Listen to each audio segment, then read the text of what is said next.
জুমার নামাজে আসছি, ফরজ নামাজে আসি, আমাদেরকে কে ডাকে বলে? মুয়াজ্জিন সাহেব ডাকে, তাই না? আর রাতের নামাজের জন্য যে আল্লাহর রহমত, সেই সপ্তম আকাশ ওর উপর থেকে নিম্ন আকাশে চলে আসে, এসে বান্দাকে ডাকতে থাকে। সুবহানাল্লাহ।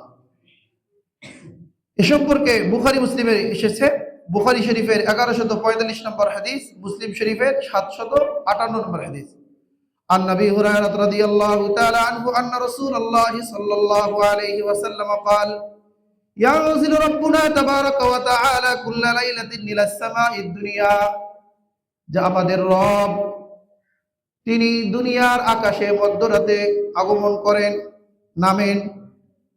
হিনা ইয়াবকা সুলুসুল লাইলিল আখির, যখন রাতের শেষ ভাগ চলে আসে, তৃতীয় ভাগে। ইয়াকুল, তিনি নিম্ন আকাশে এসে বান্দাকে ডাকতে থাকে, মাইয়াদউনি ফাআস্তাজিব লাহু, কে আছো আমার কাছে প্রার্থনা করবে, আমি তার প্রার্থনা কবুল করব। মাইয়াসআলুনি ফাউতিয়াহু, কে আছো আমার কাছে চাইবে, আমার কাছে রিজিক, দৌলত, সুস্থতা, যা কিছু চাওয়ার আমার কাছে চাইবে, আমি তাকে অবশ্যই দিব।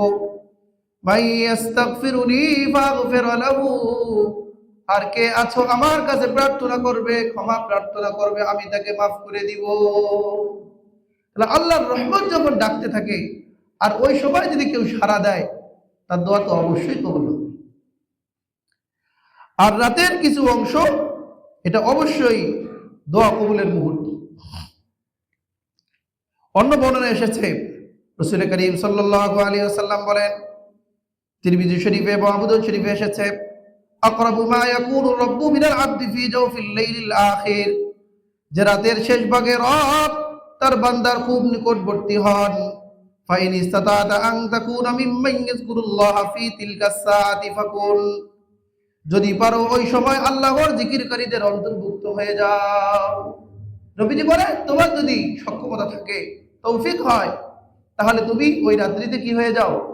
জিকিরকারীদের অন্তর্ভুক্ত হয়ে যাও। যে তাহাজ্জুদের ফজিলত সম্পর্কে এসেছে, যে যারা তাহাজ্জুদ পড়বে আল্লাহ তাআলা তাদের গুনাহগুলোকে মিটিয়ে দিবেন। তিরমিজি শরীফের 3549 নম্বর হাদিস।